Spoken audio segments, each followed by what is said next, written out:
Todos damos inicio hoy a la actividad correspondiente al segundo día de Congreso. Sí, esta mesa es la mesa de biomarcadores cardíacos, se subtitula Actualizaciones y desafíos.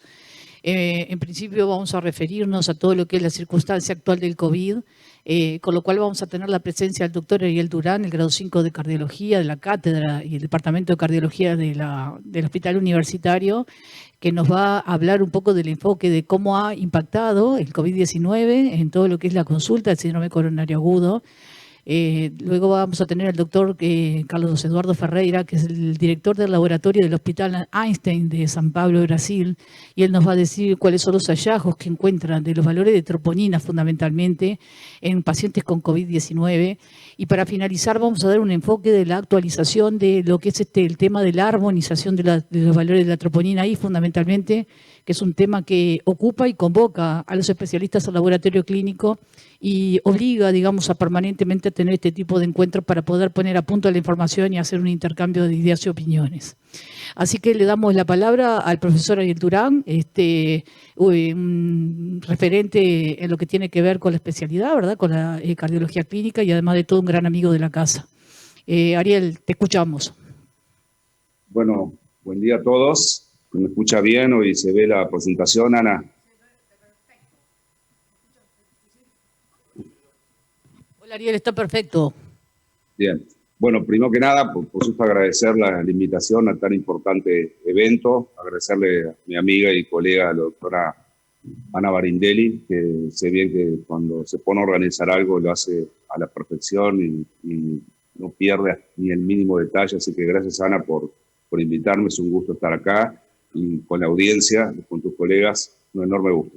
Bueno, es inevitable casi uno prender el televisor o ponerse a charlar que no podamos, estamos en una etapa durísima del coronavirus y eso, Ana me convocó a hablar de cómo ha afectado eh, esta enfermedad tremenda, aunque sea una enfermedad predominantemente respiratoria, cómo ha afectado nuestros pacientes cardiovasculares, tanto los métodos con los cuales, cómo disminuyeron los métodos con los cuales los tratamos, enfermos venían mucho menos, ¿qué pasaba? ¿La gente se enfermaba menos? No, por supuesto que no. Entonces, para tener una información cabal, fuimos a los números, hicimos un trabajo, es una especie de encuesta que les voy a mostrar, hicimos un trabajo en 20 países de Latinoamérica, pero están los datos por separado, o sea que están los datos de Uruguay también, y entonces cómo, como dice el título ahí, cómo se comportaban los síndromes coronarios agudos con elevación del segmento CT en tiempos de pandemia. Datos nacionales y de toda Latinoamérica. Entonces, obviamente no lo voy a negar, es un conflicto de interés, que soy cardiólogo intervencionista, en gran parte vivo de eso, pero obviamente nuestras opiniones tratan de ser totalmente objetivas, es casi una broma lo que estoy poniendo ahí. Ahí tienen mi dirección de correo por si después quieren mandar alguna pregunta. Y bueno, pero ¿qué pasó? El conflicto de interés también se ve afectado, ¿tá?, por esta infección tremenda, ¿verdad? Entonces, bueno, SOLACI es la Sociedad Latinoamericana de Cardiología Intervencionista, que estamos en ella desde su fundación, ya tiene 26 años. Se fundó en la ciudad de San Pablo, Brasil, pero obviamente convoca a los 20 países de América Latina. Y en los últimos años se agregó la SCL dentro de SOLACI, que es el STEM Save a Life, que es como para difundir el uso y facilitar el uso de la cardiología intervencionista para los síndromes coronarios agudos con y sin elevación del segmento CT, porque está claramente demostrado que hay una enorme ventaja cuando se compara esto, cuando se trata con stents, que cuando se trata solo con trombolíticos, ¿verdad? Entonces, bueno, ¿qué pasa? Los países de Latinoamérica hay una muy... me voy a cerrar una ventana porque están con unas máquinas, un segundo.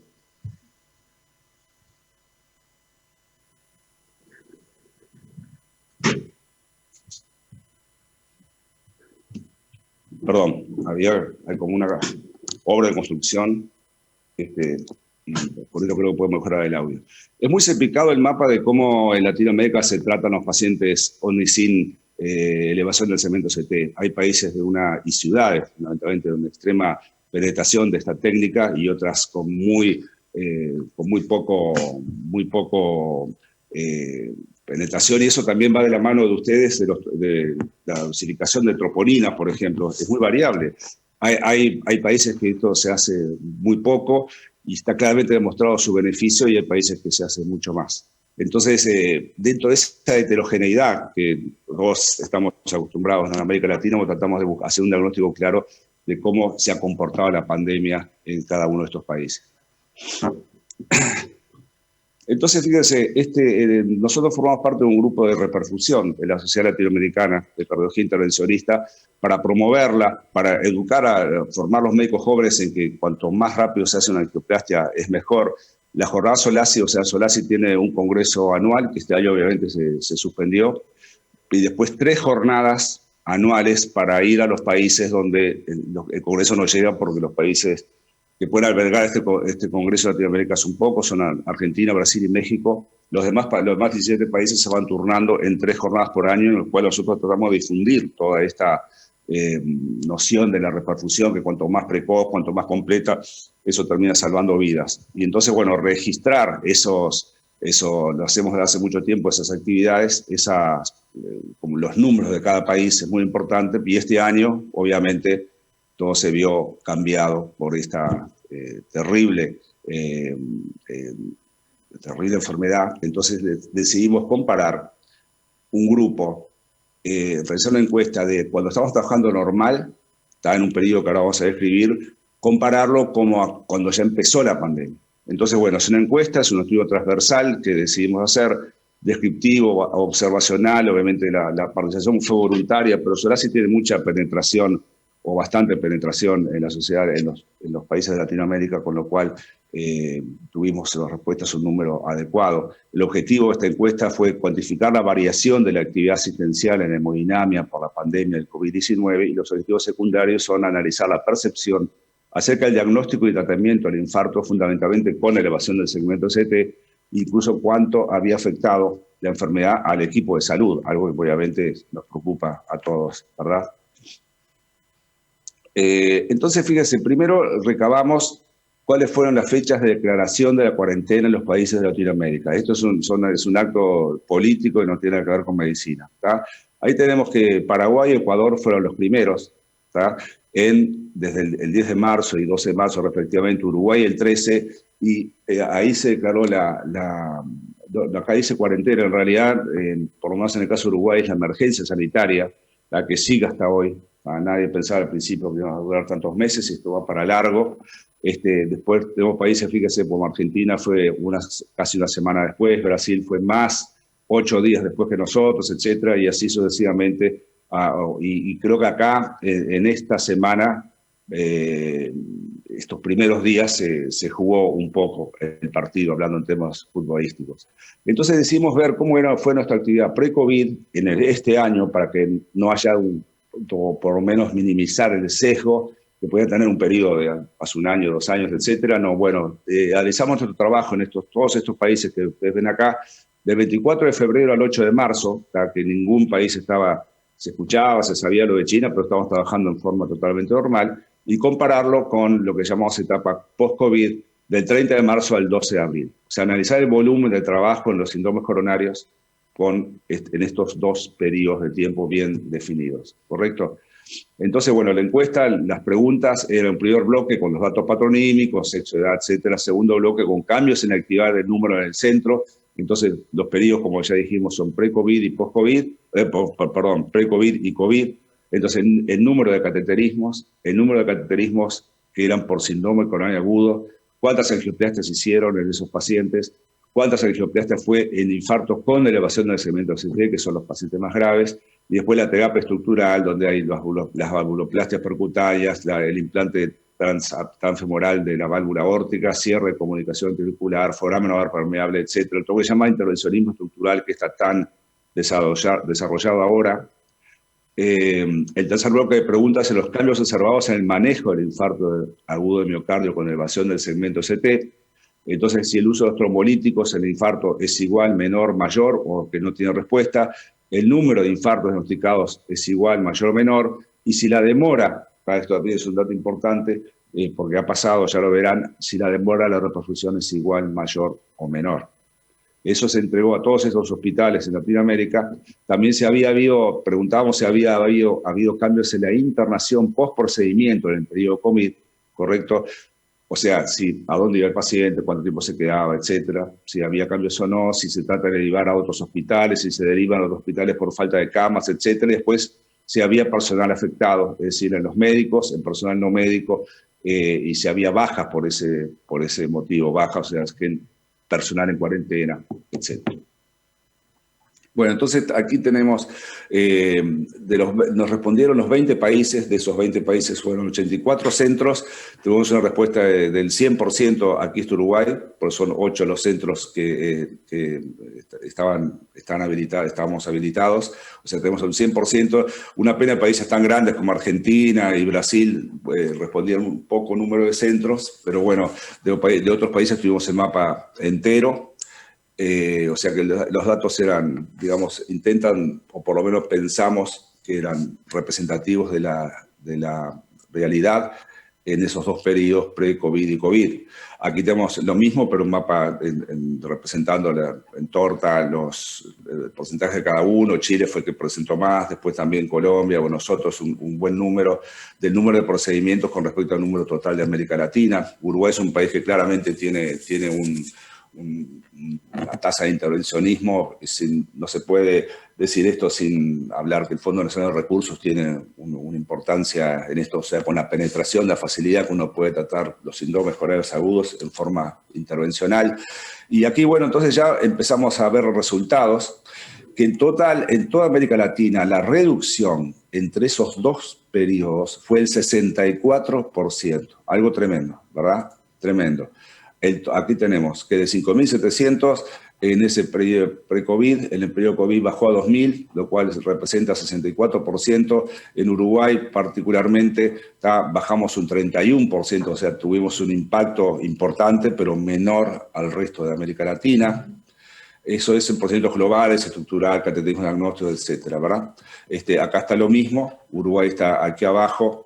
Fíjese que países como Cuba prácticamente pararon la actividad totalmente y la gente continúa enfermándose. Entonces, ¿qué pasa? La gente no llegaba a consultar o se quedaba en su casa, algunos se morían en su casa, tenían miedo, pavor de ir a un hospital a contagiarse de COVID. Entonces, su enfermedad se la quedaban en su casa. Eso es algo tremendo. Uruguay, como ven, creo que es el país que tuvo menor impacto porque Venezuela tiene un subregistro que es patético y eso no creo que sea un dato fidedigno que haya tenido una menor disminución que nosotros. Estos son cateterismos diagnósticos. O sea, América Latina, una reducción de 65%. ¿tá? Aquí tenemos, Uruguay pasó con una reducción del 36%. Esto es los cateterismos en síndromes coronarios agudos. En toda América Latina hubo una reducción del 55%. Estos son cateterismos diagnósticos. Angioplastias coronarias, estamos hablando, fíjese, si alguno se llegó a plantear en forma totalmente absurda si este virus era cardioprotector. Por supuesto que no, al contrario, hay miocardopatías, etcétera, vinculadas a este virus. O sea que la gente, si se enferma igual, ¿por qué hicimos menos? Tuvimos una reducción muy importante, acá vemos 60% menos, en Uruguay algo menos, 20%. O sea, lo cual habla bien de nuestro sistema de salud y del Fondo Nacional de Recursos, pero este número es impresionante. Entonces, ¿qué pasa con la gente? La gente, bueno, no consultaba, esa es la realidad. Los infartos, fíjese, con elevación del segmento CT, una reducción del 50%, en Uruguay del 37%. Si los infartos son iguales, ¿qué pasa? La gente se moría en la casa. O quedaba, cuando vienen tarde, con una secuela, un infarto, ya en la etapa de insuficiencia cardíaca, que hace todo esto mucho peor, ¿verdad? El interseño estructural, acá el golpe fue durísimo porque generalmente se trata de pacientes estables con patologías valvulares o comunicaciones entre diferentes cámaras cardíacas que son patologías viejas y que no son urgencias cardiológicas. Entonces el impacto fue durísimo, ¿tá? Pero digamos que esto eran pacientes que podían esperar. Entonces la reducción en toda América Latina fue del 86%. Nunca se vio, por supuesto, esto. En Uruguay también fue muy duro. Dejamos de hacer intervención estructural hasta que después, 2 o 3 meses después, dijimos, bueno, no hay más remedio que seguir haciendo. Ya había muchos testeos, etcétera, medidas de contingencia y se empezó a hacer. Pero en ese periodo comparado, Uruguay puntualmente se redujo a casi 90%. Acá está lo mismo, en azul, pero representado de otra manera en barras, en azul el periodo pre-COVID, en rojo el periodo COVID. Acá tenemos el total de procedimientos, siempre va a ser una disminución drástica, total de cateterismos por síndromes coronarios agudos, total de angioplastias y total de angioplastias en infarto. Y el cateterismo estructural, como ven acá, prácticamente desapareció. Correcto. Entonces acá tenemos cómo es el manejo. Si nos preguntábamos a los colegas si había habido diferencias en el manejo, ya que había mucho, que tenemos los números que son menos casos, sí, los tenemos. Pero, por ejemplo, acá tenemos que el diagnóstico de los pacientes que llegaban al hospital con infarto es menor y obviamente hay casi unanimidad de criterios en que los números que se diagnosticó muchísimo menos, porque ya digo, el paciente no iba, algo pasado, bueno, algunos pensaban que es igual. El uso de trombolíticos ponemos ahí que es menor, la mayoría piensa que es igual. ¿Y esto por qué es igual? Porque hay hospitales, y esto por supuesto, como dije al principio, hay una diferencia. El mapa de América Latina es totalmente heterogéneo, entonces no todos los hospitales tienen posibilidad de hacer angioplastia primaria. De hecho, por ejemplo, en Uruguay son solo 8, comparado con todos los hospitales que hay. Entonces, si un paciente llega a un infarto y no tiene la capacidad de hacer una angioplastia, tiene que derivarlo, ¿no es cierto?, a otro hospital terciario que sí tenga la posibilidad de hacer angioplastia primaria. Pero eso implica un traslado. Entonces, había pacientes o médicos, hablando con los pacientes, digo, no, pero el hospital es un hospital terciario, puede hacer angioplastia, pero está con COVID. Entonces, muchos pacientes se quedaban por algo. Ve que hay diferencias en el uso de los trombolíticos, ¿correcto? Porque hay países en que este número de hacer fibrolíticos era menor porque se podía derivar el enfermo. Ahora se han hecho más trombolíticos para evitarse un traslado. Y obviamente esto es casi unánime, la demora a realizar esa reperfusión, tanto sea por un trombolítico, tanto sea por una angioplastia, es mayor. Porque el paciente demora más en su casa porque tiene miedo de salir, y a veces cuando llega, si no sabemos si es un COVID, tenemos que vestirnos de una manera especial, como ustedes saben, y eso obviamente lleva su tiempo, y entonces hay muchas demoras en la atención y demoras del paciente en su casa que obviamente que no quiere venir. ¿Qué pasó con la internación post-angioplastia? Bueno, fíjense, la mayoría piensa que no ha habido cambios. Correcto, pero esto nunca pasaba después de hacer una angioplastia. PCI es intervención coronaria percutánea. Hay pacientes hay sistemas hospitalarios que decir, bueno, yo te hago angioplastia, pero te devuelvo el paciente. Está resuelto con un stent, 2 stents, lo que sea, pero te lo devuelvo. Eso no pasaba nunca. Nosotros tenemos obligación de quedarnos con el enfermo, y eso se hace prácticamente, obviamente, se trata en toda América Latina, pero con el miedo que había, decir, bueno, es un paciente que viene de afuera. Ha pasado, fíjese, que 10% de eso se trata de derivar a otro hospital, lo cual no es la mejor conducta. Con respecto al personal, la mayoría, por suerte, digo, en Uruguay no ha habido bajas, ¿correcto? Pero hay países, hospitales que el personal médico y el personal no médico estuvieron de baja en cuarentenados. Ha pasado, creo, en todos los centros hospitalarios de nuestro país también. ¿Correcto? En suma, ya yendo a los resultados en Latinoamérica, hubo una importante disminución de la actividad en cardiología intervencionista durante la epidemia de COVID-19. Hay un mayor impacto en los procedimientos no urgentes, como dijimos recién, los estructurales, etcétera. Son los que han tenido más golpe. Fíjese, se ha afectado en forma significativa a los síndromes coronarios agudos, fundamentalmente con elevación del segmento del CT. Hay percepción de menos infartos diagnosticados, menos angioplastia y diagnósticos más tardíos. O sea que esto también sería interesante saber cuánto se usó la troponina 3, la troponina I este año en Uruguay, si fue más, si fue menos, pero que hicimos menos diagnósticos, hicimos porque la gente no venía fundamentalmente en el periodo inicial de la pandemia. Hubo cambios en la hospitalización y eso también ha afectado al personal de la salud, ¿correcto? Porque digo, ha habido contactos y cuando hay un contacto hay que aislar todo para no perder el hilo epidemiológico, todas las personas con las cuales estuvo en contacto ese paciente o ese médico o ese enfermero, ¿correcto? Esto, hay algunos comentarios para hacer, por supuesto no es un trabajo perfecto, fue una encuesta voluntaria, o sea que si había centros que no nos respondían por falta de tiempo, por falta de interés, no pasaba nada. Hubo países con 100% de los centros, como Uruguay, Chile, otros, una pena, países muy grandes, como Argentina, Brasil, México, tuvimos una respuesta relativamente escasa. Fue bueno que los 20 países respondieron, tenemos hasta centros conectados en Belice, por ejemplo.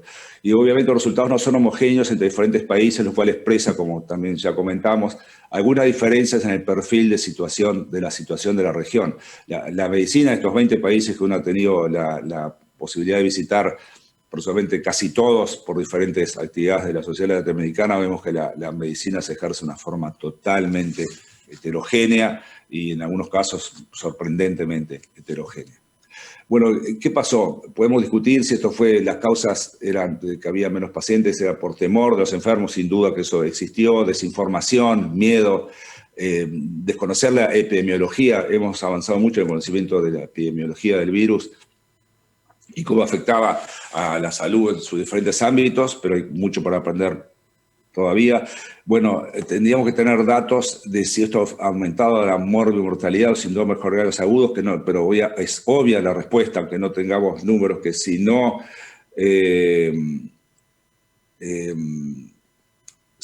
tenemos tratamientos para los enfermos, si no tenemos tratamientos, ¿cómo vamos a pensar que la mortalidad no fue mayor? Obviamente, si el paciente no consulta por cuadros graves, la mortalidad o la morbilidad, por eso ya he visto personalmente pacientes así, va a ser mayor. El paciente no consultó el momento del infarto, se aguantó el dolor, se quedó en su casa, no se murió por la extensión del miocardio en riesgo, pero después empieza la semana con falta de aire, fatiga, y ahí cuando viene ya a veces ya es tarde, o generalmente es tarde para lograr producir una mejora.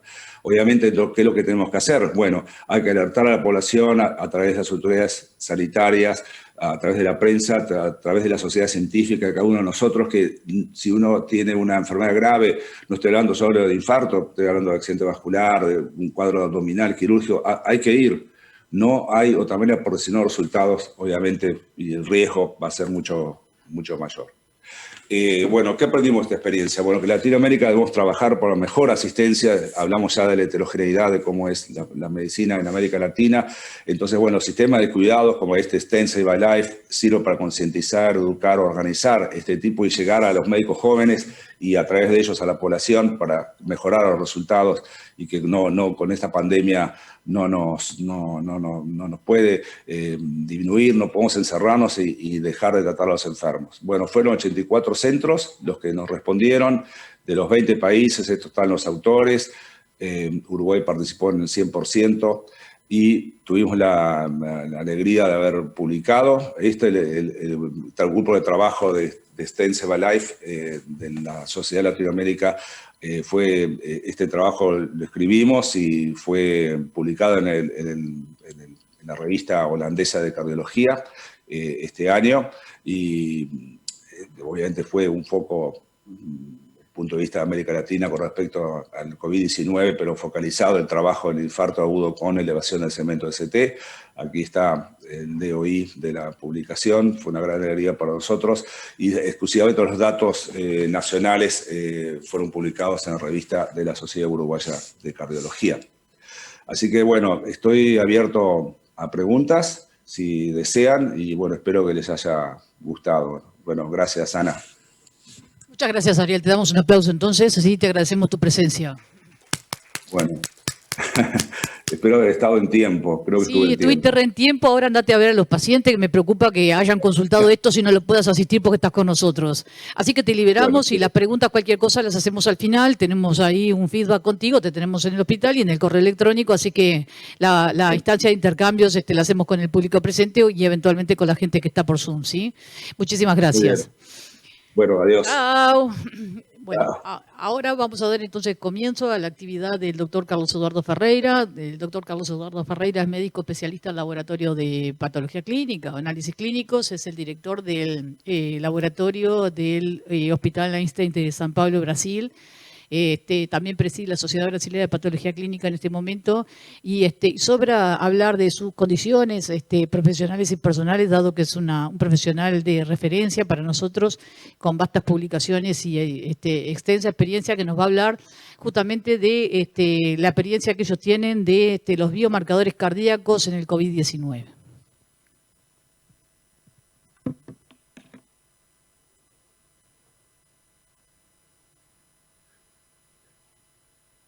Buenas. Inicialmente gostaria de agradecer o convite para participar do Congresso Uruguaio de Patologia Clínica, agradecer toda a comissão organizadora do evento, e especialmente Ana Berindelli, grande amiga, mais uma vez participando dos eventos de patologia clínica do Uruguai. O convite para falar sobre complicações sistêmicas de COVID-19 em pacientes cardíacos. Minha visão de laboratório clínico. Eu vou me apresentar. Eu sou Carlos Eduardo dos Santos Ferreira, sou médico, patólogo, trabalho em duas instituições, 2 hospitais, em São Paulo, um hospital Albert Einstein, eu sou gerente de laboratório clínico, e outro laboratório clínico na Escola Paulista de Medicina, Universidade Federal de São Paulo. Eu atuo como patólogo clínico nesses 2 hospitais. Eu sou actual presidente de Sociedade Brasileira de Patologia Clínica, Medicina Laboratorial, para o biênio 2020-2021, e vou poder discutir com vocês um pouquinho de minha experiência em marcadores cardíacos para COVID-19. Estes são meus conflitos de interesses.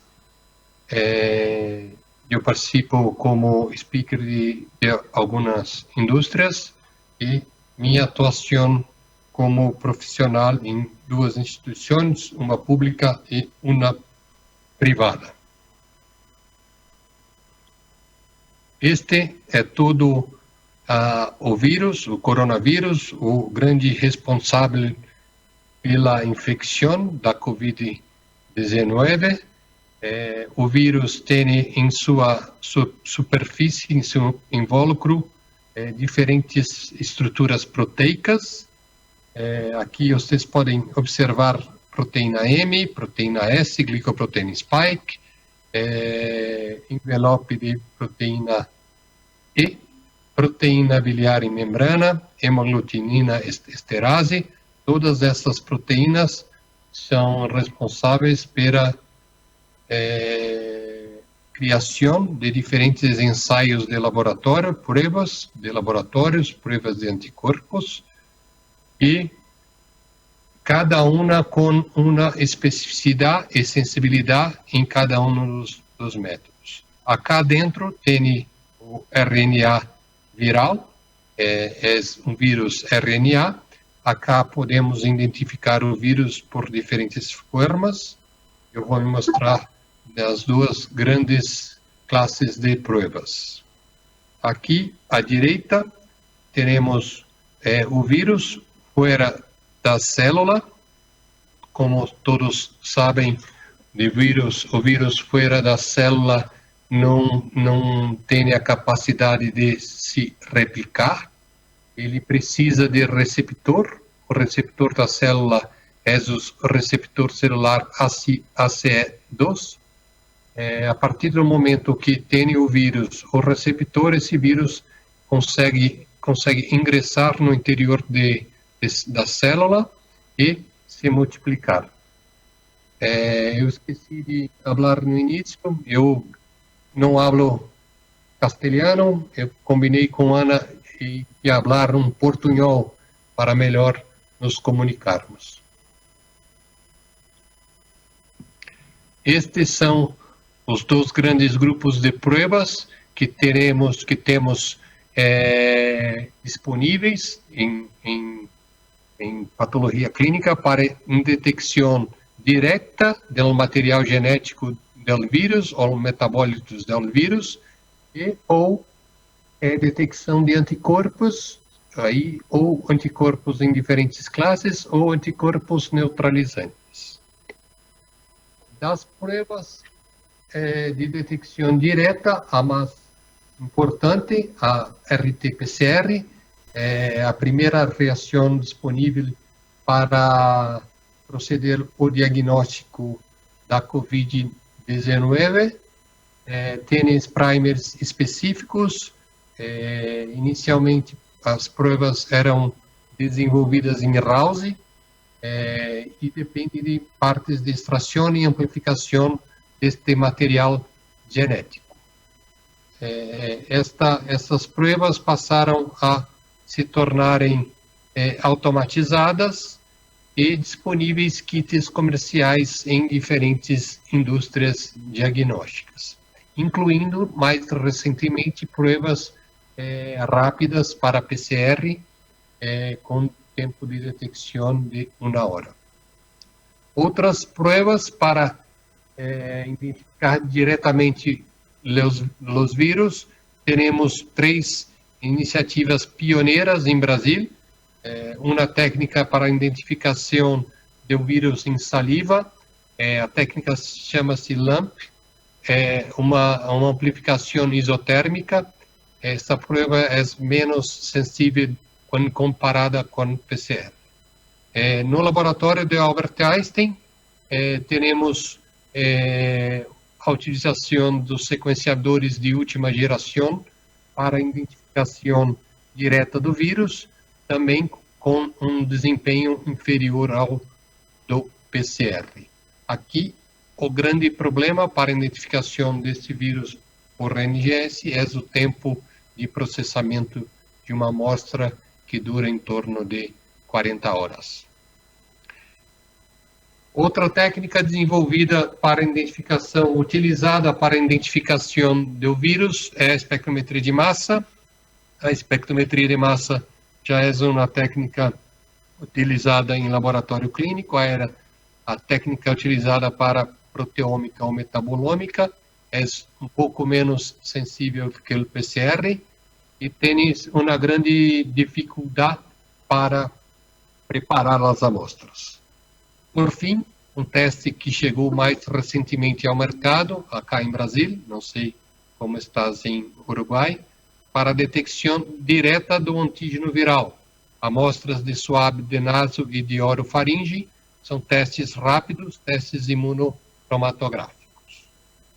Então, todas essas provas são para identificar diretamente o vírus, material genético. No segundo grande grupo de provas estão os testes de detecção de anticorpos ou a variação de imunidade celular.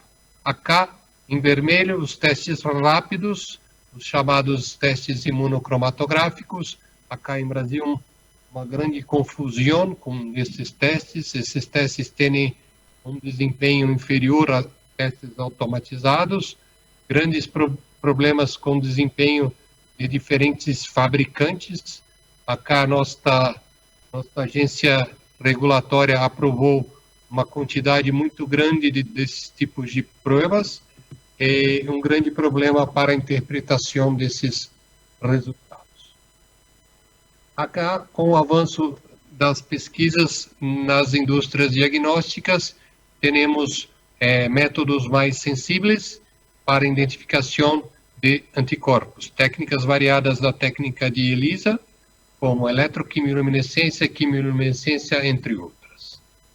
Outros testes para identificação de anticorpos têm a neutralização em placa para avaliação de anticorpos neutralizantes. Estes testes não é disponível para prática clínica, apenas para pesquisa.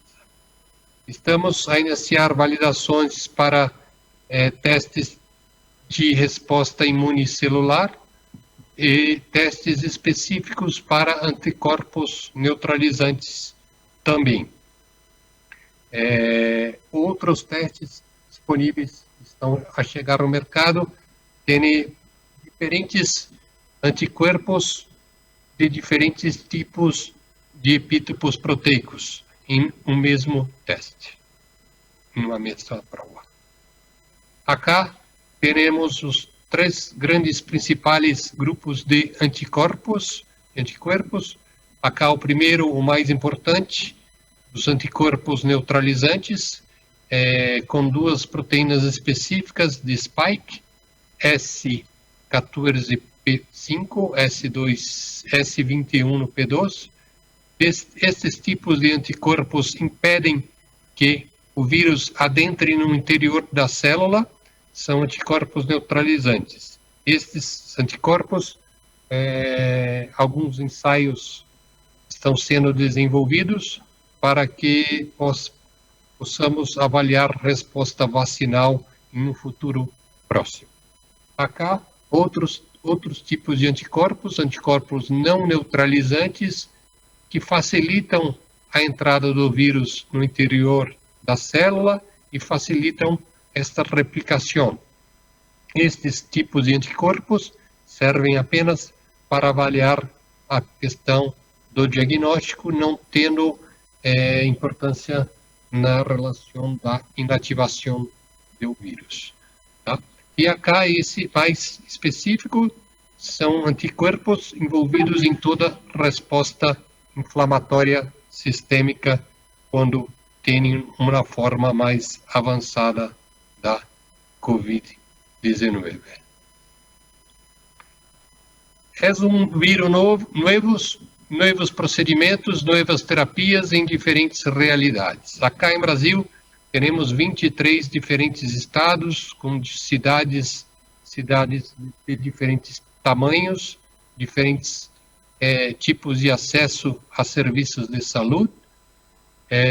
Isto se torna um problema a diferentes acessos às provas e aos tratamentos. Temos pouca evidência científica robusta em relação ao vírus.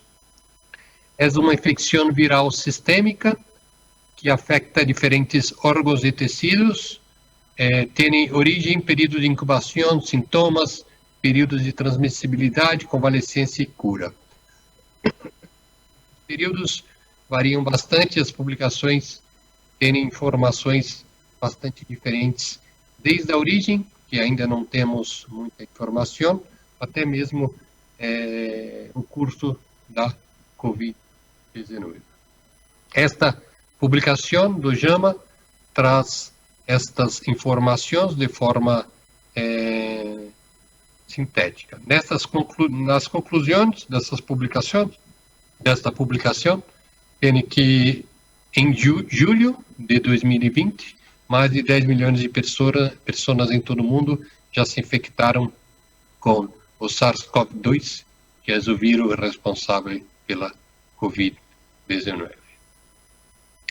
Acá trago uma publicação que mostra a importância do vírus em relação à faixa etária e as comorbidades.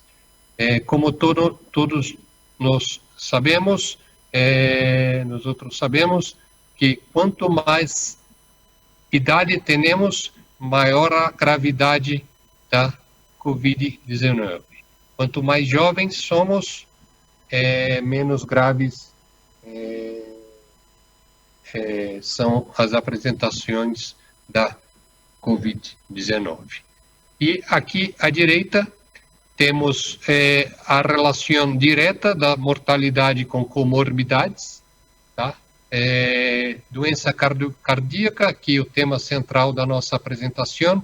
Quem tem doença cardíaca tem uma chance maior de mortalidade, assim como diabetes, hipertensão, doença respiratória crônica, câncer, outras doenças, tais como doenças autoimunes, coloco aqui também obesidade, entre outras. Sem condições pré-existentes, a mortalidade é muito baixa. Eu gosto bastante desse slide, que traz todas as afecções sistêmicas do vírus em diferentes órgãos e tecidos. Acá destaco a injúria cardiovascular, que pode causar hipertrofia, degeneração e necrose dos cardiomiócitos, seguido de hiperemia e edema. Essas complicações são frequentes na Covid-19. Vale ressaltar que o vírus acomete todas as células que têm o receptor AC2. Destaco para o laboratório os dois principais testes, provas, para avaliar o paciente com Covid-19 e alterações cardíacas, são troponina, de alta sensibilidade, e os peptídeos natriuréticos. Acá trago as outras afecções, como elas, injúria gastrointestinal. Um sintoma bastante frequente da Covid-19 é a diarreia. Outros órgãos e tecidos também acometem com a Covid-19, como o fígado, como o sistema nervoso central, como o rinhões, como alteração do sistema de coagulação, avaliado por diferentes parâmetros, e a principal complicação, que é alteração respiratória da COVID. Das principais patologias que podem acometer o coração, destaco duas: a miocardite, essa a principal, seguida do infarto agudo do miocárdio, como consequências a insuficiência cardíaca, e outra menos frequente, a pericardite. Para falar sobre alteração cardíaca, o principal biomarcador cardioespecífico é a troponina. O complexo da troponina, temos duas troponinas de impacto diagnóstico, que é a troponina I e a troponina T. A troponina T com um único fabricante, e a troponina I temos diferentes provas disponíveis no mercado. Como todos já sabem, para diagnóstico do infarto agudo do miocárdio, é o teste padrão ouro para o diagnóstico. Utilizamos a troponina e realizamos a curva com 2 ou 3 dosagens, dependendo do padrão. A partir do momento que temos sintomas de isquemia miocárdica, é o diagnóstico do infarto. A partir do momento que temos apenas injúria, são várias as patologias que podem cursar com agressão de cardiomiócitos, elevação de troponina, mas não estar diretamente relacionada com infarto agudo do miocárdio. As principais aplicações para uso deste biomarcador é na avaliação do paciente com infarto, síndrome coronariana agudo, avaliação de prognósticos em outras patologias cardíacas, aqui no caso específico do Covid-19, avaliação da miocardite viral, avaliação prognóstica em pós-operatório, avaliação de cardiotoxicidade por drogas, predição da sepsis, fator prognóstico em sepsemia, e enfermidade coronária crônica, provas mais sensíveis. Hoje nós temos no mercado provas capazes de detectar troponinas em pessoas normais, sem doença cardíaca. E a partir do momento que temos valores mais elevados de troponina, temos um pior prognóstico. Isto vale para todos os casos, independente do diagnóstico. Quem tem troponina mais alta, morre mais.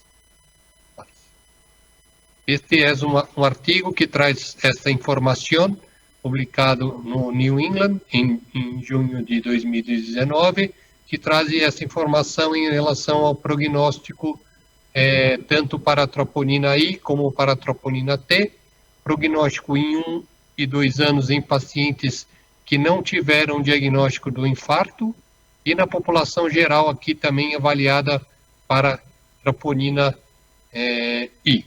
Quanto maior o valor da troponina, pior o prognóstico, tá?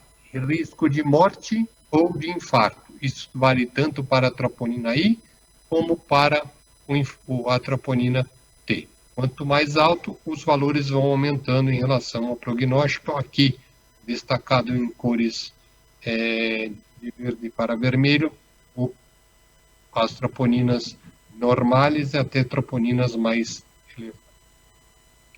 Esta foi uma carta que escrevi para o Jornal Americano de Medicina. Por que não usar as troponinas para desfecho de estudos clínicos? É importante, como falei para vocês.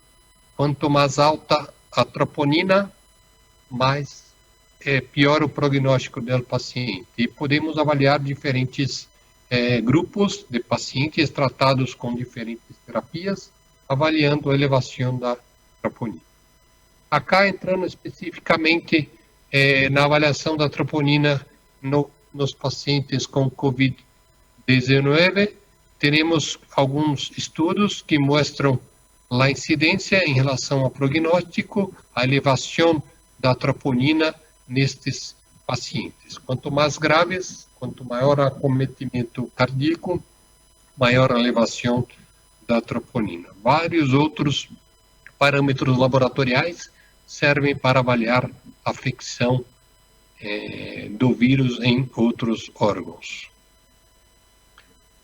Acá trago um estudo que mostra a evolução de mortalidade em pacientes internados, um estudo de corte que traz toda a avaliação clínica dos pacientes no curso da internação em unidade de terapia intensiva e dia a dia com a piora da doença.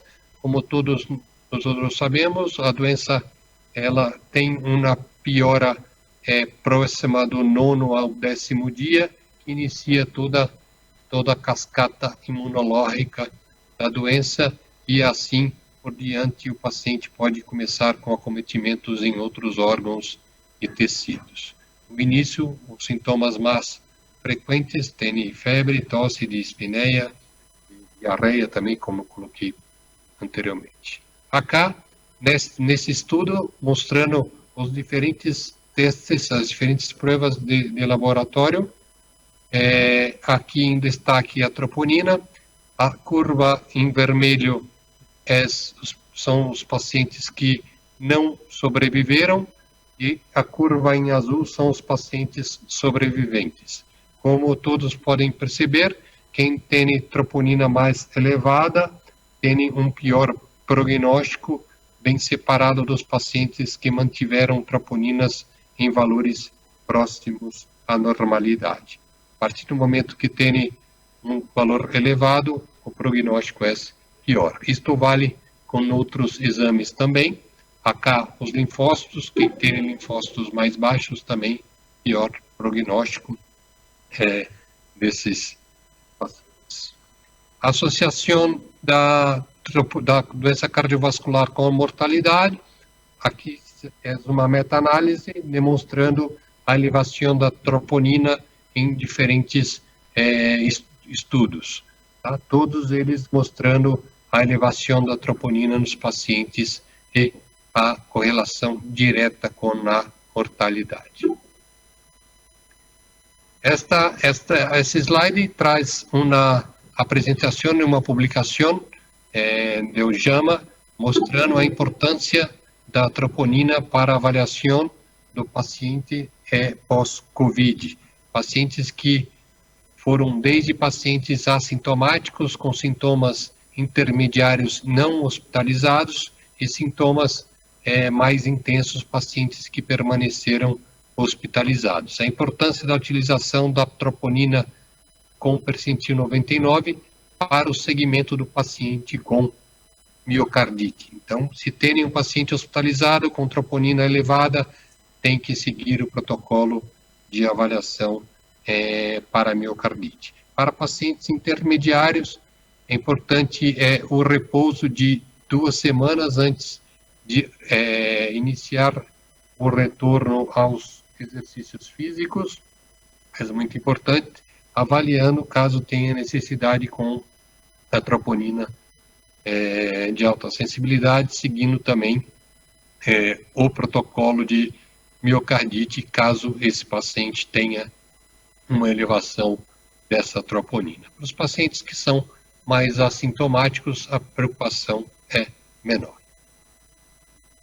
Esta é uma publicação de um grupo de pesquisadores brasileiros que trazem toda a inflamação sistêmica separada por sexo, idade e os outros parâmetros laboratoriais associados no curso da doença em dias, separado pelo sexo feminino e masculino, e o tempo e a idade desses pacientes também separada. Então, eles são mais de 180 mil indivíduos avaliados, com 33 mil testes, pacientes com Covid-19 confirmados por PCR, e aqui eles trazem a dinâmica da elevação de diferentes biomarcadores em homens e mulheres, comparando esses biomarcadores com o grupo controle também.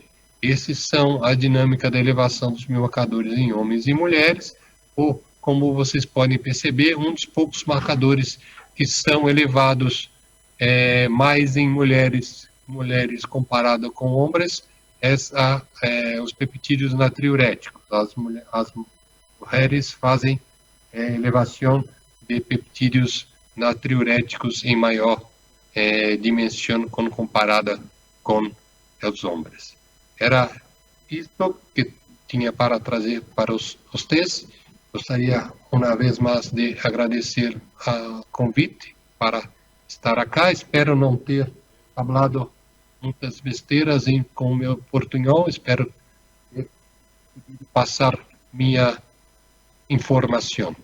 Estes são meus correios eletrônicos. Estou disponível para responder algumas dúvidas que possam vir a surgir posteriormente. Esta é uma frase bem antiga de Heráclito, de 505 a.C. O único que não cambia é que tudo se cambia. Acá em Brasil, falamos, a única coisa que não muda é que tudo muda. Um bom congresso a todos e um grande abraço. En este caso, podríamos aplaudir o no, pero el doctor Carlos Eduardo, como les comentaba y como vieron bien el correo, queda a la disposición de todos, con lo cual cualquier duda, consulta, comentario, él está plenamente abierto y es muy receptivo. Lo que vimos ahora previamente fue un enfoque de actualidad, un enfoque que tiene que ver con la realidad de Uruguay, de Latinoamérica, lo que tiene que ver con los aspectos clínicos, la consulta, cómo ha bajado, cómo ha repercutido el COVID-19, ¿no? Lo que es todo lo que es el infarto, la consulta y las intervenciones. Tuvimos la visión del doctor Carlos Eduardo Ferreira con un tema de actualidad también, que es el uso de los biomarcadores y los cardíacos, por encima de todo, ¿no? El de troponina I, péptido natriurético, como bien resaltaba, que además de todo se vincula directamente con la mortalidad también de estos pacientes. Los mecanismos que están propuestos son varios y van a ser motivo de otras conferencias y de otras publicaciones. Lo que ahora viene es un tema que siempre nos convoca, cada 2 años en los congresos tenemos este tipo de encuentros, y ver un poco cómo es el tema de los desafíos en lo que es la armonización, en qué estamos, cuál es el estado del arte actual. Con lo cual, vamos a dar un breve pantallazo, ¿sí?, de los problemas, digamos, las dificultades que tenemos con la medición, con la troponina, fundamentalmente con la troponina I, que es la que tiene más métodos, más ensayos disponibles, la que está más difundida y la que nos da los máximos dolores de cabeza. A mí particularmente es uno de los analitos quizás el más complicado desde el punto de vista de la interpretación, el más complicado desde el punto de vista de su preanalítica, el más complicado desde el punto de vista también de sus aspectos analíticos, y es por eso que este tema nos convoca permanentemente y nos desafía a estar constantemente actualizados e interactuando con colegas de la región y del resto del mundo, ¿sí? ¿Cuál es el marco de referencia? ¿Por qué es tan importante tratar este tema? ¿Por qué es tan importante actualizarlo? ¿Por qué es tan importante conocer los métodos? Primero, es un estudio, es un analito que requiere la interpretación, su interpretación requiere de un equipo multidisciplinario. Cuando tenemos un valor de troponina, sea cual sea, siempre lo tenemos que analizar dentro de ciertos contextos clínicos, ¿sí? Eso hace que el resultado sea el mejor, digamos, y del punto de vista de la intervención y de las decisiones terapéuticas que se toman, el más beneficioso para el paciente. Tener un valor de alguna manera aislado, sin el contexto clínico, sin las especialidades clínicas, el emergencista, el cardiólogo, el intensivista, a veces resulta un esquema muy pobre que lleva a gastos y a malos resultados para los pacientes. Otro de los grandes temas que hay que traer en el marco de referencia es la variedad de ensayos clínicos que tenemos con sensibilidades analíticas muy dispares. Ustedes vieron que el valor de troponina no se puede intercambiar, es uno de los parámetros más conflictivos, si se quiere, porque cuando tenemos un valor de troponina que viene hecho en otro lugar, tenemos que fijarnos cuáles son las unidades y el valor de referencia que informan en otros centros, pero a la misma vez sabemos que nosotros no podemos intercambiar con nuestro método ese valor por otro como podríamos sí hacerlo con otros parámetros. Por ejemplo, uno hace un perfil lipídico, hace una glicemia, hace un valor de creatinina y eso de alguna manera sí es intercambiable y es reproducible de alguna manera dentro de un esquema bastante general. No pasa así con la troponina ahí fundamentalmente, ¿sí?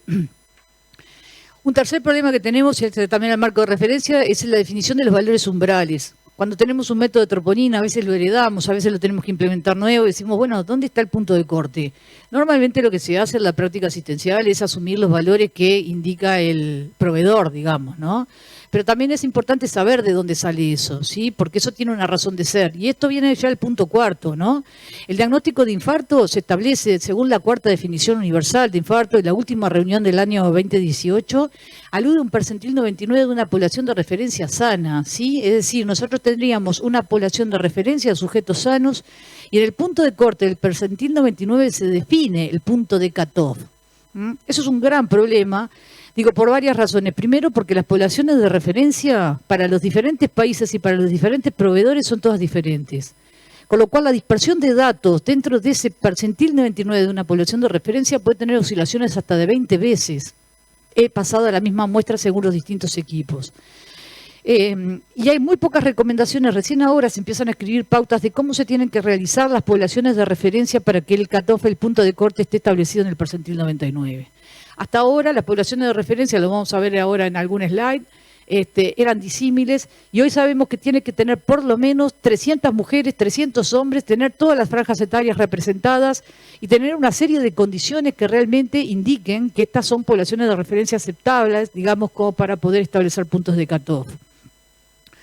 Las pautas también establecen una detección, un cambio a la concentración de troponina. Antiguamente, cuando teníamos las generaciones anteriores de troponina, no sé, digo, la primera, la segunda, eran tan altos los puntos de corte que los valores eran dicotómicos, positivo o negativo, porque evidentemente con concentraciones altas, cualquier valor de troponina tan alta en sangre hablaba de una necrosis del aparato contráctil. Hoy, al tener métodos de alta sensibilidad y las poblaciones de referencia se establecen en base a personas sanas, la sensibilidad analítica del método es prácticamente muy baja y es muy sensible, digamos, lo que hace que tengamos que tener un delta, un valor solo aislado no es suficiente hoy para hacer un diagnóstico de infarto. El problema es que las pautas y las recomendaciones internacionales no establecen tampoco de manera muy clara cuál es el delta que tiene que tener. Cuando uno dice, bueno, voy a hacer un delta y voy a hacer 2 valores de troponina para ver si hay algún cambio, si baja o si sube, tendríamos que tener algún valor establecido, ya sean valores absolutos o en un porcentaje, el que no está aún establecido en ninguna de las pautas internacionales. Los valores de la troponina ahí están poco armonizados, para no decir que no están armonizados. Y entonces ahora vamos a ver por qué es tan difícil la armonización, digamos, de esta molécula. ¿Sí? Hoy, como le comentaba, el término de la armonización es un término mucho menos pretencioso que la estandarización y sin embargo tampoco tenemos armonización de esta molécula. Para poder entender por qué es tan difícil trabajar y por qué es tan difícil la armonización, hay que entender la variabilidad de las potenciales fuentes de error, que están en la fase preanalítica, analítica y posanalítica. Una de las cosas en la fase preanalítica es primero establecer que no hay una muestra de referencia tampoco para el valor de troponina ahí fundamentalmente. Es decir, no hay ningún tubo que hoy digamos, bueno, este es el tubo de referencia para algún ensayo. Lo que se ha visto sí es que según el ensayo que se haga puede estar más o menos afectado por la matriz. Hay algunos ensayos en los cuales no se puede hacer la muestra, sacar con heparina litio, porque la heparina podría estar afectando a la molécula de troponina para determinados ensayos. Con lo cual, la primera de las limitaciones que tenemos en la fase preanalítica es que no existe un tubo de referencia y sí de pronto tubos recomendados para los diferentes proveedores de servicio, que es el que hay que utilizar hasta demostración de otra cosa. La hemólisis, la ictericia y la lipemia van a tener afectaciones que va a tener que ver con cada método de ensayo. Lo que es la estabilidad de la muestra no parecería ser, no tendría grandes problemas en temperaturas de 4 grados, ¿sí? Pero sí está muy afectada cuando, por ejemplo, las muestras se frizan a menos 70. Eso quizás no tenga tanta importancia desde el punto de vista asistencial, pero sí cuando se hacen las poblaciones de referencia, porque normalmente esas muestras están frisadas y cuando se hacen estudios de investigación o poblaciones de referencia se trabaja con muestras que han estado en el freezer. Esas muestras están profundamente afectadas en sus valores de troponina. La utilización de por sí del test, la sobreutilización o la infrautilización también es una limitante importante y una fuente de error, ¿sí? Porque además de todo, al no saber cuál es el intervalo recomendable entre una primera y una segunda muestra de troponina para hacer un diagnóstico de infarto o descartarlo, también le agrega una fuente de variabilidad. No es que uno diga, bueno, nada, tenemos protocolizado, el paciente ingresa con un dolor torácico y tiene un valor 1, y luego el valor 2 lo vamos a hacer con un protocolo a las 2 o 3 o 4 horas. Digo, si hubiera un protocolo establecido rígido en ese sentido, quizás esa fuente de error se podría minimizar, pero eso no existe. Es decir, el intervalo en el que se hace la segunda muestra para establecer el delta es también antojadizo, si se quiere, y no está protocolizado. Luego tenemos afectaciones de la fase analítica, y estas tienen que ver con componentes biológicos y con componentes analíticos. Una de las fuentes de error importante, una potencial fuente de error importante, es sobre todo la presencia de los anticuerpos heterófilos. De manera sistemática, los anticuerpos heterófilos lo que generan es un aumento de los valores, es un falso positivo los valores de troponina. Cuando los valores de troponina son elevados y no hay un contexto clínico que lo avale, por eso hablábamos de la interpretación junto con los clínicos, ¿no? Si no hay un contexto clínico que avale esos valores elevados, hasta demostración de lo contrario, uno tendría que sospechar la presencia de anticuerpos heterófilos. Dentro del pool de anticuerpos hay otros tipos de anticuerpos que son anticuerpos que van dirigidos contra ciertos reactivos de los ensayos y hay otros que son anticuerpos antitroponina. Esos en general quizás no den aumentos falsos positivos o falsos negativos de manera tan sistemática y tan consistente, pero sí lo que hacen es alterar el clearance. Cuando se unen estos anticuerpos antitroponina a la molécula de troponina, lo que no permite es el clearance de esa molécula y eso lleva a que haya valores persistentemente elevados que son también falsos positivos, porque tiene que ver con la depuración de la molécula más que con la concentración o con alguna correlación con la patología. Después tenemos otros, dentro de la fase analítica, otras variabilidades y otras fuentes de error importantes que son todas las que corresponden al analítico. Y ahí hay algunos problemas que tienen que ver con los propios equipos y tienen que ver con los procedimientos de controles. Hay que tener en cuenta que los procedimientos de control y la calibración de los equipos tienen que medir y desempeñarse muy bien para dar garantías en los puntos umbrales de decisión clínica. Y no se olviden acá que tenemos un problema muy grande porque el punto de decisión clínica para infarto y para todo lo que es patología coronaria aguda está pegada prácticamente a la sensibilidad analítica del método. Eso hace que sea muy peligroso la parte de la interpretación, insisto con lo mismo, de que todos los materiales de control tienen que desempeñarse a esos niveles de cutoff y de decisiones clínicas de una manera que dé garantías para el usuario. Bueno, acá tenemos un esquema de lo que es la interferencia por anticuerpos, el ejemplo de los anticuerpos heterófilos, cómo aumentan la señal y dan valores falsamente aumentados, ¿sí? Y otro tipo de el anticuerpo antitroponina que alteran el CLINE fundamentalmente. La pregunta, entonces es si son todos los ensayos de troponinas iguales. Habíamos dicho que teníamos fuentes de error potenciales en la fase preanalítica, en la fase analítica la tenemos en lo que tiene que ver con lo biológico y en lo que tiene que ver con lo analítico. Y cuando vamos a los ensayos, la variabilidad intraensayo, ¿por qué es la dispersión por qué es tan amplia, digamos? Porque para definir la molécula de troponina, lo que se analiza, la molécula de troponina de por sí es muy compleja porque tiene diferentes formas. Cuando se libera el torrente circulatorio, acá en esta imagen creo que queda más clara, cuando se produce la lesión o la necrosis, tenemos diferentes especies inmunoreactivas, digamos, que van a ser esas que reconozcan los anticuerpos. Vamos a encontrar formas libres, que ahí tenemos representadas la forma libre T y la forma libre I, pero hay formas complejas, digamos, como vemos el complejo de troponina I, C y T, y la forma de troponina I y la C.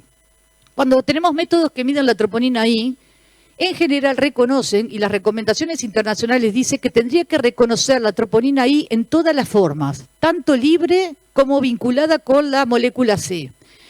El dímero, cuando se libera, digamos, el torrente circulatorio de troponina I y C, es la más representada. Es decir, la más representativa no es la troponina I libre.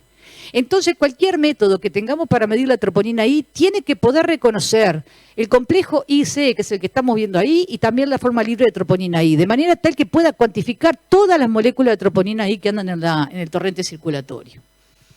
Esto ya le da cierta complejidad, pero como si fuese poco, además de todo, la molécula sufre algunas modificaciones y cambios en el torrente circulatorio, que son por supuesto posttraduccionales, ¿verdad? Lo que pasa con la molécula cuando llega al torrente circulatorio es sufre una excisión mediado por proteasas que lo primero que hacen es degradar la molécula de troponina I y excinden los segmentos amino terminal y el carboxilo terminal. ¿Esto qué genera? Genera que si uno tiene un anticuerpo dirigido contra alguno de esos dos extremos, va a tener un anticuerpo que sea muy inestable y que sea de muy pobre sensibilidad para el diagnóstico de la patología coronaria. Ahí lo hemos representado en ese esquema, ¿sí? Cómo hay una zona estable dentro del epitope, digamos, y es ahí donde todos los anticuerpos que utilizan los métodos de ensayo de troponina I tienen que ir dirigidos. Por eso también las recomendaciones internacionales establecen que los anticuerpos monoclonales que hoy tenemos para los métodos de troponina I tienen que estar dirigidos siempre a las zonas comprendidas entre los aminoácidos 30 y 110.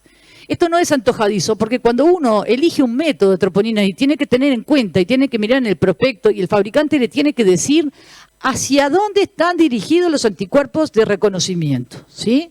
Porque entonces eso garantiza que estamos identificando una zona estable dentro de la molécula de troponina I y que es la que nos va a servir para poder hacer después las interpretaciones correctas. Acá, en este caso, creo que está chico, pero creo que se ve bien. Ustedes ahí tienen una tabla donde se representan diferentes proveedores, ¿sí?, de troponina I, en este caso. Y lo que ustedes ven es cómo tienen identificados, ¿sí?, los aminoácidos hacia el cual tienen los anticuerpos de captura y los de detección, ¿sí? Esa información siempre tiene que estar presente, ustedes la tienen que tener siempre en cuenta los prospectos y cuando no está presente entonces pedirla. Porque eso es lo que identifica de alguna manera el propio método, es decir, el anticuerpo monoclonal hacia qué zonas está dirigido, qué es lo que va a reconocer y darnos ciertas garantías de que estamos cumpliendo con uno de los requisitos que es medular para un buen método de troponina I.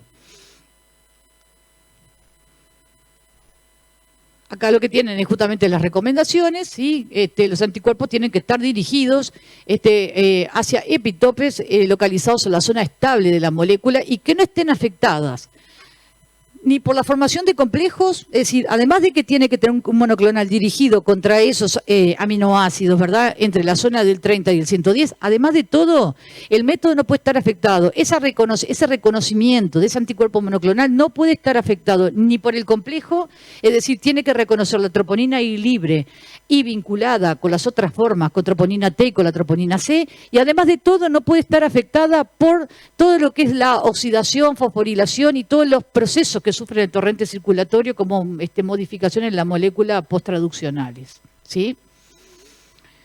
Acá lo que tenemos es justamente las recomendaciones de la Escuela Americana de Bioquímica Clínica, donde claramente identifica como una de las cosas más importantes que uno tiene que tener en cuenta y conocer, digo, el tipo de anticuerpos monoclonales, hacia que eso no está dirigida para poder seleccionar un método que le resulte confiable. Luego tenemos variabilidad y fuentes de error que son de la fase posanalítica. Como les comentaba, el umbral diagnóstico es difícil de establecer. Uno tiene que tener en claro qué es lo que va a medir y con qué criterio. Nosotros, por ejemplo, en un método que tenemos de alta sensibilidad, le agregamos al punto de cutoff del percentil 99 de la población sana de referencia que le informa el fabricante el valor de la incertidumbre. Ustedes saben que la incertidumbre es el error total que afecta una medida. Tiene que ver con cuestiones preanalíticas, analíticas, del azar, sistemáticas, ¿sí? Y cuando sumamos el valor de la incertidumbre al valor de cutoff, nos dimos cuenta que el valor de la incertidumbre era mayor que el de punto de corte. El punto de corte era 13 nanogramos litro, la incertidumbre total era 25. Entonces nos quedamos en un valor de 40 nanogramos litro, digamos, o es el 0.04 nanogramos mililitro que teníamos antiguamente. Hay que tener eso en cuenta porque evidentemente, como les comentaba previamente, cuando un punto de decisión clínica está pegado al límite de la sensibilidad analítica y sobre todo los valores de alta sensibilidad, uno puede cometer el error de informar un resultado positivo o negativo que está comprendido dentro de la imprecisión del método simplemente y que no tiene nada que ver con el diagnóstico ni con la patología. Otro de los temas de la fase posanalítica es los criterios de selección de las variables para la población de referencia sana. Cuando uno ve en un prospecto o mira información de un método cualquiera, tiene que ver el valor de referencia, cómo se hizo la población de referencia. Porque la población de referencia va a tener muchas variables de acuerdo a equipo a equipo y población a población. Por ejemplo, acá tenemos una placa donde indica claramente, ¿no? Y pregunta, ¿qué valor de referencia? ¿De qué población estamos hablando? Porque uno podría decir 90%, tanto en una población de referencia y asume que esa población de referencia es algo universal, pero no es así tampoco. Entonces, ahí lo que vemos en algunas columnas, por ejemplo, para diferentes proveedores de servicio, cómo estableció la edad en años de esa población de referencia. Y ahí vemos que hay variantes. Había algunos que, por ejemplo, hay un método que tiene una población de referencia que cubre hasta los 66 años. Ahí deja por fuera todo lo que es el adulto mayor, o sea, la franja etaria que llega hasta los 80 años, ¿no? Arriba vemos que, por ejemplo, te define hasta el 88, otra. Es importante tener en cuenta que la franja etaria es muy importante para los valores de referencia y van a estar condicionando justamente valores para las diferentes edades. A la misma vez tiene que tener población femenina y masculina porque los valores de referencia son claramente distintos según el género. Entonces, cuando nosotros preguntamos qué valor de referencia, los valores de referencia y esa población de referencia tiene que estar hecha de una manera protocolizada para que el método sea confiable y cubra todas el espectro, digamos, que podemos encontrar dentro de lo que es por lo menos género y franja etaria. Asimismo, las etnias también tienen poblaciones de referencia diferentes. Quiere decir que uno tendría que tener una población de referencia con una etnia que sea lo más parecida posible a la que uno tiene y a la cual va a aplicar el estudio, el analito, el método, digamos, elegido. Acá lo que tenemos es otro tema interesante, además de la población de referencia, es la imprecisión del método, ¿verdad? Estas son las cosas más medulares, digamos, para hacer un repaso y ver las fuentes de variabilidad y el por qué, las limitaciones que tenemos, porque eso nos va a llevar a entender por qué estamos todavía lejos de armonizar este método. Una de las definiciones más importantes, justamente la última reunión del 2018, donde se hizo la cuarta definición universal de infarto, una de las cosas que establece, que ya venía siendo así en la tercera definición también, es que la imprecisión total del método tiene que ser menor o igual al 10% en ese percentil 99 de la población de referencia sana. Con lo cual, una vez más, también hay que mirar de vuelta no solamente el valor del percentil 99 en esa población de referencia, sino además de todo, cuál es el nivel de imprecisión en ese lugar. ¿Por qué tiene que ser la precisión menor del 10%? Como les comentaba, porque el límite es muy bajo, la sensibilidad, el valor es tan bajo que se pega a la sensibilidad analítica. Quiere decir que si la sensibilidad analítica del método, pongámosle, es de 10 nanogramos litros, ¿sí? Pero la imprecisión es amplia, en la misma muestra yo puedo tener un valor de 8, de 9 y en la otra de 13, e ingresar dentro de lo que es el valor de la imprecisión. Eso sería un error para informar o para categorizar un paciente como que está teniendo un evento coronario agudo. Acá lo que tenemos es algunos ejemplos de cómo los proveedores nos informan la imprecisión del método en el percentil 99 de la población de referencia. Y están marcados en verde, por ejemplo, un método que tiene una imprecisión muy baja. Le pedimos que en el percentil 99 de la población de referencia la imprecisión sea menor del 10% o igual. En el método que está indicado como verde tiene un 5%, o sea, cumple largamente. Y los otros métodos están en el orden de 10, que es una imprecisión, digamos, aceptable para esa población de referencia de 99, del percentil 99 de la población de referencia. Este es un dato que siempre hay que mirarlo. Si nosotros tenemos un valor de imprecisión de más del 10%, en ese percentil 99, ese es un método que nos va a dar un poco de dolores de cabeza, por no decir bastante, ¿sí? Tiene que tener mucho cuidado con eso, sobre todo cuando se informan los métodos de elevada sensibilidad.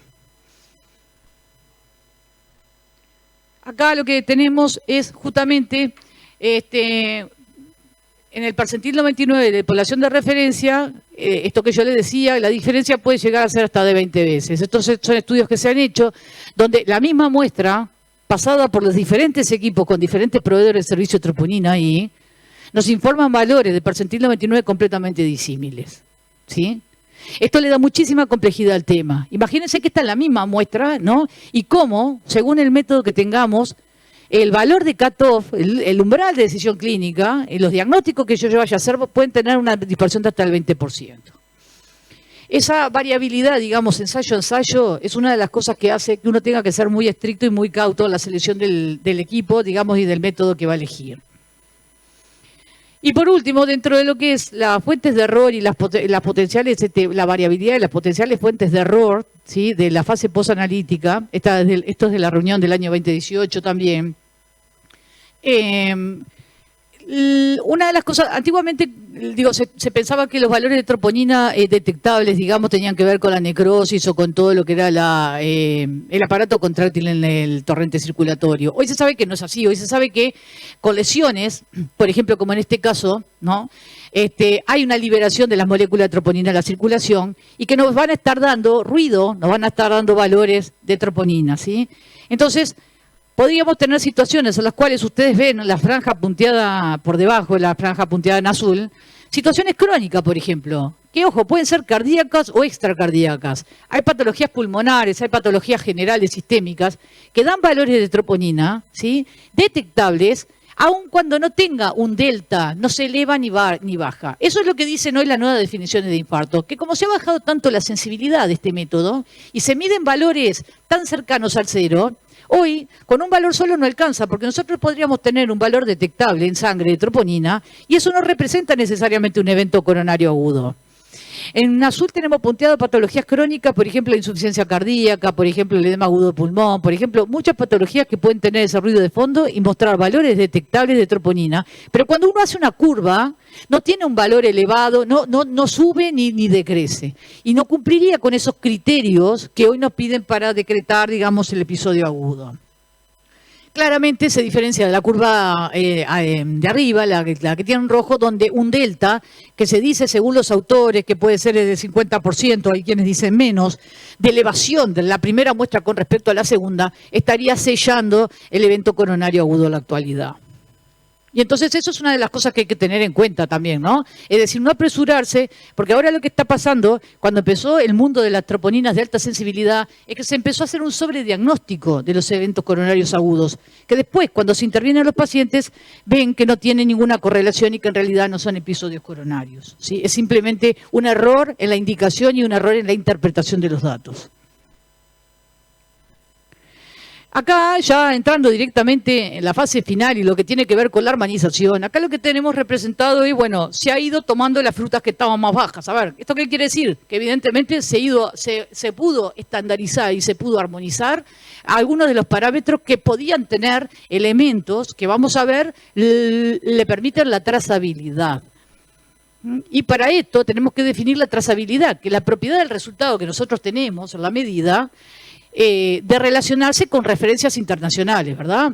Yo esto siempre lo pongo en los ejemplos, ¿no?, del departamento. Cuando uno pesa 1 kilo de azúcar acá, el peso original está referenciado al kilo que está en un museo en París, ¿no? Hay un patrón internacional. Uno pesa 1 kilo de algo y la balanza está calibrada para un patrón internacional. No es que traigamos el patrón internacional cada vez que necesitamos pesar 1 kilo. Esto es lo mismo, exactamente lo mismo. Nosotros tendríamos que tener mediciones que sean trazables en una cadena ininterrumpida de calibraciones, de manera tal que la referencia internacional sea aplicable después en el día a día al laboratorio clínico. Entonces, que haya una correlación o una referencia estricta entre lo que es el valor observado todos los días y un valor verdadero. Nosotros sabemos que los laboratorios asistenciales no trabajamos con los patrones de referencia ni con los métodos de referencia, pero tenemos garantía de que los métodos que utilizamos están calibrados a referencias internacionales.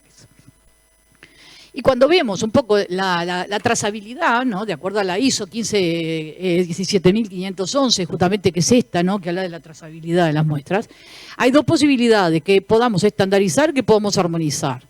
Para estandarizar, ahí lo tenemos en el cuadro, son las primeras 3 categorías. Tenemos en general un procedimiento de referencia, ¿sí?, de primario, es decir, un procedimiento de referencia que sea trazable justamente a los patrones internacionales. En este caso, nosotros que vamos a tener un método y un analito. En el laboratorio siempre vamos a tener un método que mide, entonces ese método puede ser trazable a un patrón internacional, y un analito que puede ser trazable a un patrón internacional o no. En general, digo, los trazables, por ejemplo, como en el caso 1, electrolitos, glucosa y cortisol, ¿qué pasa? Tenemos sustancias puras, identificadas, aisladas, que a partir de eso con un método de referencia primario, se establecen calibradores que son los que se utilizan en la práctica asistencial para calibrar equipos automatizados. Los métodos armonizados son aquellos que en general no tienen procedimientos de medida de primer nivel o referenciados, y a veces tienen materiales de referencia y a veces no. En el caso de la troponina I, lo que pasa es que no tenemos ni método de referencia internacional ni sustancia de referencia internacional. Es decir, no tenemos ninguna sustancia, ni pura, ni sintética, ni aislada, ni creada de forma recombinante, que sea trazable y que podamos tomar como un patrón de referencia primario, y tampoco tenemos ningún método que sea como una referencia primaria trazable a un sistema internacional. Acá lo que tenemos es la cadena, justamente dentro del punto de vista de los análisis clínicos, ¿verdad?, donde nosotros tenemos un método primario con una sustancia primaria. A eso se mide, digamos, a partir con un método de referencia secundario, digamos, y ahí se construyen los calibradores para poder trabajar con los métodos automatizados, ¿sí? Y acá tenemos lo mismo, y que los hacen trazables, digamos, cuando un método es estandarizado o por lo menos armonizado. ¿Qué pasa con los marcadores cardíacos? Nada de eso pasa. No tenemos ni método trazable de primario ni sustancia primaria de referencia. Con lo cual lo que se ha hecho una evaluación de consensos donde se intenta, digamos, determinar materiales que sean tomados, digamos, para calibrar todos los equipos desde el punto de vista de la asistencia. En algún momento en el año 2006 se trabajó con una molécula de donante cadavérico de troponina, se aisló, se purificó y se pensó que ese valor de troponina en una matriz liofilizada podía usarse para calibrar todos los equipos de medida de la troponina I. Y entonces se pronunciaban en estos términos como que había llegado la armonización. Ese material cadavérico de troponina que se purificó y que se preparó justamente para calibrar todos los equipos automatizados fracasó por 2 razones. Porque tenía inestabilidad dependiente del tiempo y las temperaturas. Ese material se llamaba el SRM 2921 y además de todo no era conmutable. ¿Qué es esto? Que no se comportaba igual en la matriz liofilizada que en el suero humano. Hay muchas cosas que tienen efecto matriz. En este caso se había preparado una molécula aislada, purificada a partir de donantes cadavéricos, pero no era conmutable. Quiere decir que no tenía el mismo comportamiento que la troponina en los sueros o los plasmas de los pacientes. Con lo cual ese material no sirvió. Hoy lo que se está trabajando es en un pool de anticuerpos. Hoy se está trabajando en un pool de troponina extraído a partir de pacientes infartados. Entonces se trata de establecer, el mundo hoy está trabajando en eso es lo que hay de actualidad, y se trata de ese material, digamos, de referencia, que es un material de referencia secundario, medirlo con un método de referencia también, que en este caso sería secundario, y tratar de calibrar todos los equipos a partir de esos materiales que se están preparando. ¿Qué hacemos, no? Con todo ese panorama, con todas esas potenciales fuentes de error, con todos esos problemas que tenemos con el umbral de decisión clínica, con todas las dudas que tenemos con respecto a los valores de la curva, con todos los métodos distintos que tenemos, con todos los anticuerpos distintos que tenemos. ¿Qué hacemos con esto? Bueno, lo que hablábamos anteriormente, conocer cada uno de los métodos que uno tiene. En la medida que uno conoce sus métodos, sus interferencias, sus limitaciones analíticas, podrá evidentemente dar los resultados con las mayores garantías posibles, hasta tanto no se tenga algún patrón internacional y algo que de alguna manera le dé un poco más de homogeneidad a los parámetros. Entonces, cuando repasamos las dificultades en la armonización de los valores de la troponina ahí, bueno, evidentemente la carencia de estandarización para los materiales de calibración es una de las primeras cosas que hay que tener en cuenta. Si tuviéramos un material de referencia para calibrar todos los equipos, ya no estaríamos hablando de esto, pero esto por la complejidad de la molécula, por todas las modificaciones posttraduccionales que tiene, por todos los anticuerpos diferentes que reconocen diferentes cosas, de momento no se está pudiendo lograr. Las diferencias, evidentemente, en todos los anticuerpos usados en los ensayos le da mucha variabilidad también, evidentemente, a los métodos. La reactividad, la inmunoreactividad in vivo, hace obviamente que también esto le da más complejidad al tema. La diferencia de la performance de los ensayos, la sensibilidad y la imprecisión, los valores de referencia, las poblaciones de referencia diferentes, todas esas son fuentes de variabilidad y hay que tener en cuenta. Esta es un poco las fotos que hay que tener en cuenta cuando uno tiene un método. Cuando uno tiene un método o cuando va a seleccionarlo, lo tiene que ir haciendo el checklist de las cosas que importan. Conocer sus interferencias, conocer sus limitaciones, conocer además la variabilidad biológica interindividual y la variabilidad analítica del método, definir el punto de cutoff, identificar el valor de la incertidumbre y la imprecisión, que es fundamental. No se quede nunca tampoco con la imprecisión que informa el fabricante. La imprecisión que informa el fabricante siempre va a ser algo algo que evidentemente la favorece. Pero nosotros tenemos que saber cuál es la imprecisión del método y para eso hay que hacer el coeficiente de variación analítica interensayo con el método y verificar que ese 10% en ese punto de corte de troponina de alta sensibilidad se esté cumpliendo. Porque si la imprecisión es mucho más alta de lo que nos informan, vamos a estar informando valores patológicos en pacientes sanos y valores de referencia en pacientes infartando. Con esto, decirles que bueno, el blanco se mueve, se sigue moviendo mucho. En troponina es extremadamente difícil poder establecer pautas y cosas verdaderas, pero sí, en la medida que podamos trabajar con determinados elementos de la armonización, por ejemplo, un elemento que hay que armonizar es el de las unidades. Hoy las recomendaciones internacionales dicen que los valores de alta sensibilidad hay que informarlos siempre en nanogramo litro. Es decir, si empezamos a trabajar con niveles de armonización, por lo menos que establezcan unidades de referencia y que establezcan cuestiones mínimas, ¿no? Por ejemplo, puntos de corte, trabajar con poblaciones de referencia que sean generales a todo, vamos a empezar a dar los primeros pasos con respecto por lo menos a la armonización de la troponina. Bueno, por acá terminamos, sí, los dejamos entonces con el break y volvemos a las 10:30, creo que con la actividad de